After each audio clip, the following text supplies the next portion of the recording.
Automobile துறையில் தீவிரம் காட்டி சாதாரண மக்களுக்காக 1 லட்சம் ரூபாய் நானோ கார்களை அறிமுகப்படுத்தியுள்ள டாடா குழுமம் அடுத்ததாக ரியல் எஸ்டேட் துறையிலும் சாதாரண மாணவர்களுக்கும் கட்டுப்படியாகும் குறைந்த விலையில் நானோ வீடுகளை கட்டித் தருவதில் இறங்கியுள்ளது. முதலாவதாக மகாராஷ்டிர மாநிலம் போய்சர் நகரில் சுபகிரஹா என்ற பெயரில் தனியார் கட்டுமான நிறுவனத்துடன் இணைந்து இத்திட்டத்தை டாடா நிறுவனம் துவக்கியுள்ளது. So it comes from the demand. There are 25 million house demand is there in India. So based upon that we did a lot of research to find out how is the product can be developed. This is something different product. If you see the size, you have to optimize the space and something called as in real estate terms loading.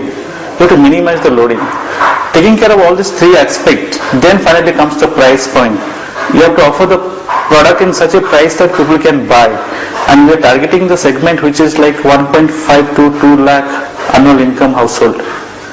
So taking all this consideration, we come out with a product which is of called as nano housing to cater to the audience of India, which is of 25 million house. இத்திட்டத்தின் கீழ் 3 வகையான அடுக்குமாடி குடியிருப்புகள் கட்டப்பட்டு வருகின்றன. 283 சதுர அடியில் ஒரு தனி அறை, சமையல் அறை, 360 சதுர அடியில் ஒரு தனி அறை மற்றும் பெரிய சமையலறை, 460 சதுர அடியில் ஒரு படுக்கை அறையுடன் கூடிய வீடுகளாக 3 வகையில் இவை அமைந்துள்ளன.